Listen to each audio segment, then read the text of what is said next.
Nous sommes le 16 mai 1986, dans la petite ville de Cokeville, située au sud-ouest du Wyoming, aux États-Unis.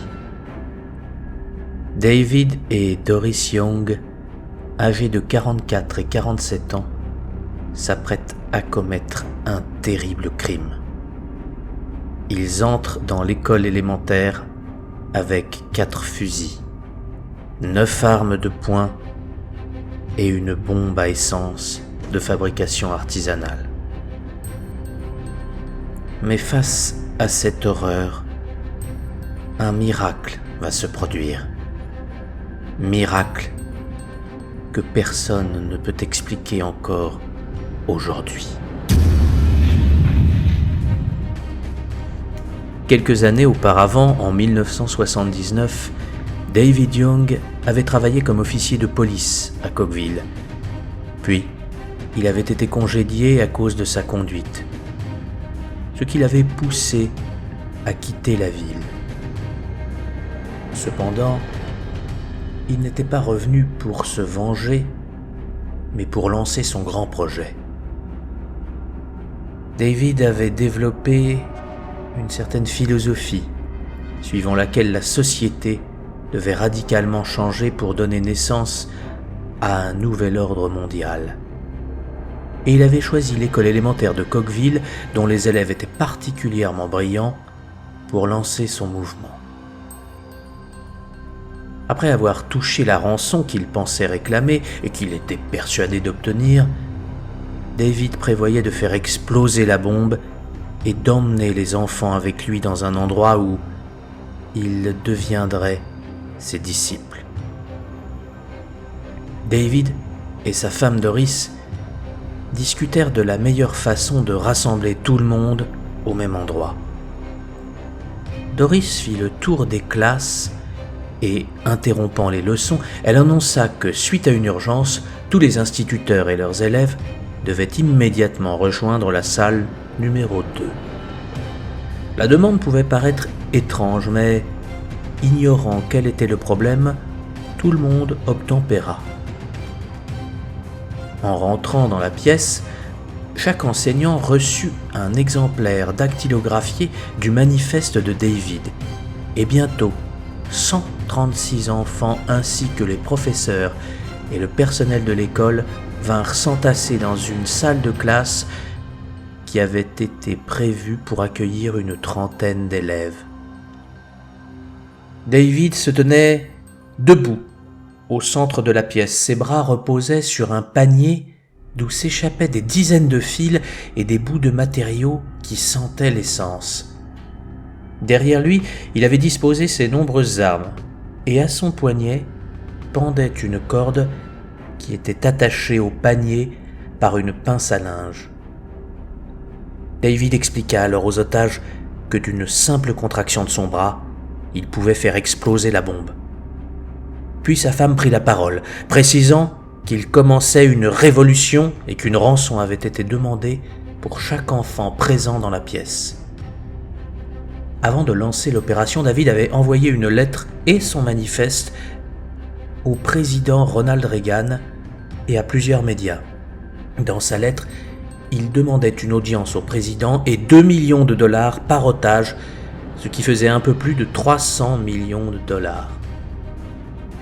La tension et la panique étaient palpables dans cette petite salle de classe.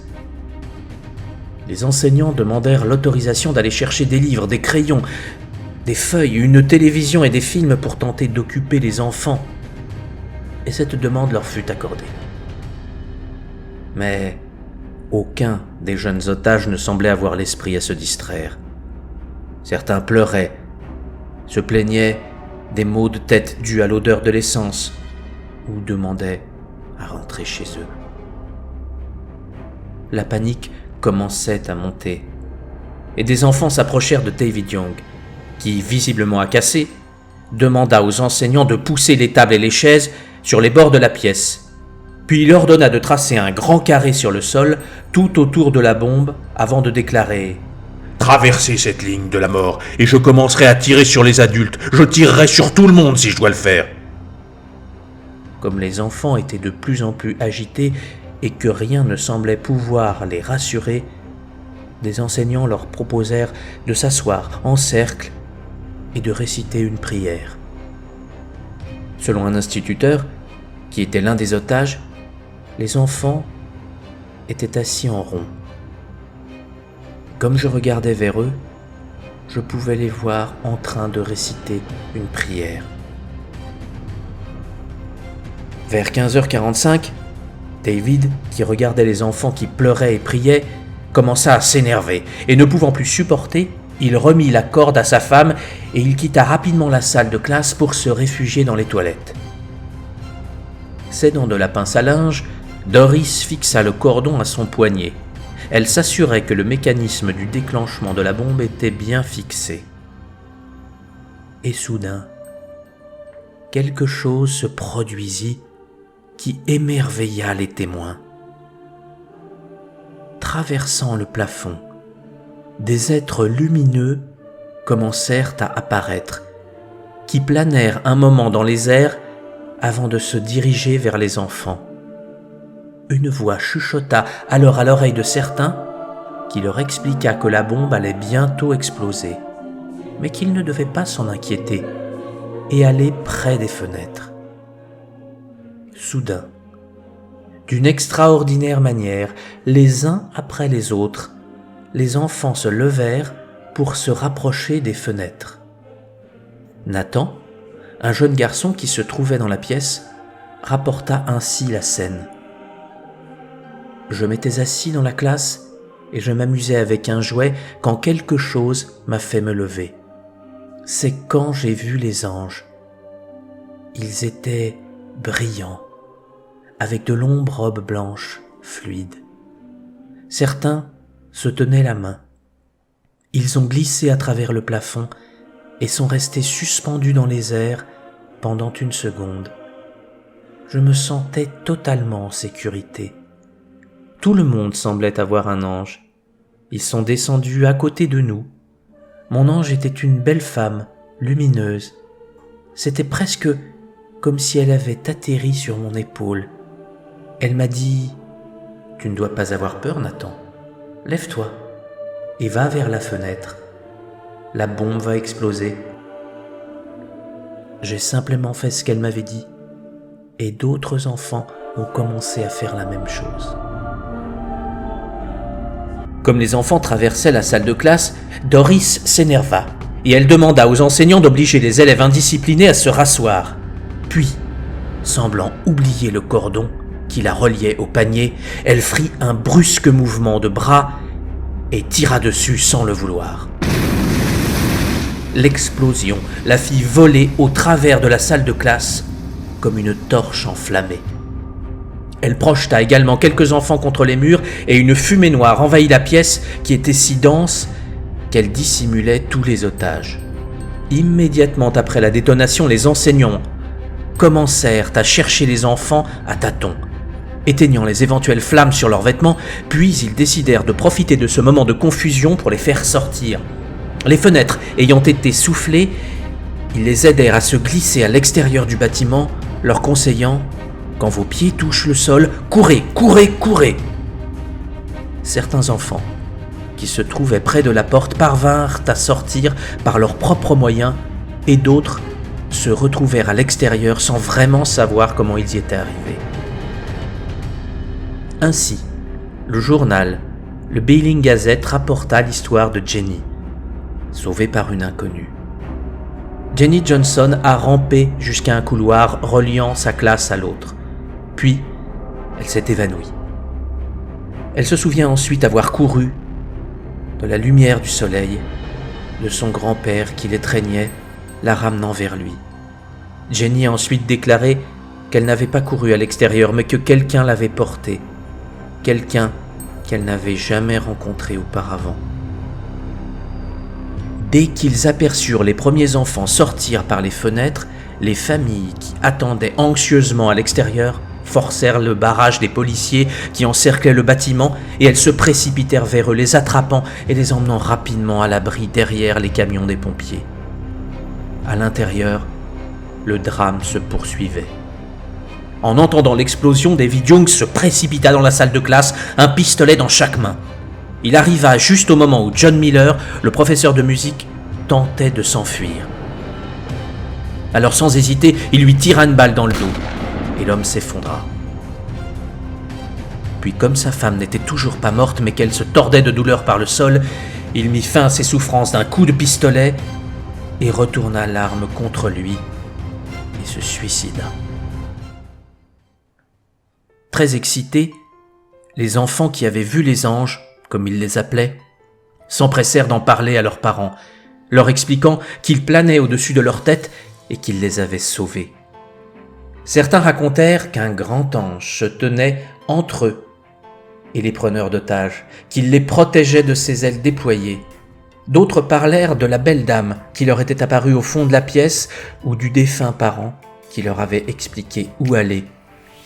Et quelques-uns rapportèrent que juste avant l'explosion, les anges s'étaient rassemblés autour de la bombe et se tenant par la main et leur souriant tendrement, ils avaient fait une ronde. Dans un premier temps, personne ne voulut les croire, mais leurs témoignages étaient si nombreux et ils se ressemblaient tant que beaucoup en vinrent à penser que quelque chose de merveilleux s'était vraiment produit à Cookeville. Des experts analysèrent la bombe artisanale qui était relativement sophistiquée. David avait disposé différentes étagères de bois avec des centaines de cartouches de munitions sur le dessus, une couche d'essence au milieu et des boîtes de thon remplies de poudre tout en bas, juste au-dessus des détonateurs. Avant de se lancer dans la prise d'otage, il avait testé un dispositif identique sur un ancien autobus scolaire. Et il avait parfaitement fonctionné.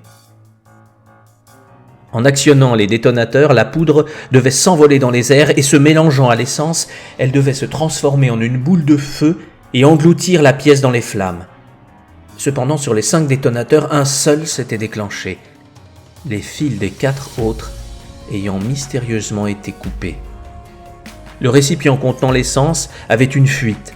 Le liquide s'était écoulé sur la poudre contenue dans le boîte de thon, la transformant en une pâte qui ne risquait plus de s'envoler. Et la force de l'explosion n'avait pas rayonné vers l'extérieur comme elle aurait dû le faire normalement, mais elle était montée vers le haut, ce que les experts ne parvenaient pas à comprendre. Selon CNN, que chaque enfant et adulte ait été épargné par l'explosion n'est rien de moins qu'un miracle. 79 élèves et enseignants qui étaient atteints de brûlures légères durent se faire soigner à l'hôpital, où ils se rétablirent rapidement. Même John Miller, le professeur qui avait été atteint par une balle, guérit. Quand les journalistes et les photographes envahirent la salle de classe numéro 2, ils remarquèrent sur le mur une étrange trace qui semblait renforcer les dires des enfants. Juste derrière l'endroit où la bombe avait explosé, là où certains enfants avaient cru voir une belle dame, une forme humanoïde se dessinait sur le mur, qui semblait avoir des ailes sur les côtés. Cette année-là, l'école resta ouverte durant tout l'été pour que les élèves et leurs familles puissent voir la pièce aux murs noircis, et certains, qui n'étaient pas croyants, le devinrent. Des années plus tard, Jenny Johnson et sa grand-mère regardaient un album, quand soudain, la jeune fille remarqua une photo qu'elle n'avait jamais vue, d'une femme qu'elle ne connaissait pas. « Voilà la dame, dit-elle alors, c'est elle qui était avec moi. » Surprise, sa grand-mère lui expliqua qu'elle ne pouvait pas l'avoir connue car cette femme était sa propre tante, la sœur de son père, et qu'elle était morte bien avant sa naissance. De nos jours, les enfants de Cookeville sont devenus des adultes, et ils parlent toujours, avec émotion, de ces êtres de lumière qui les ont sauvés. Alors que penser de cet événement ? Les matérialistes n'y verront là qu'un hasard qui peut, comme toujours, tout expliquer.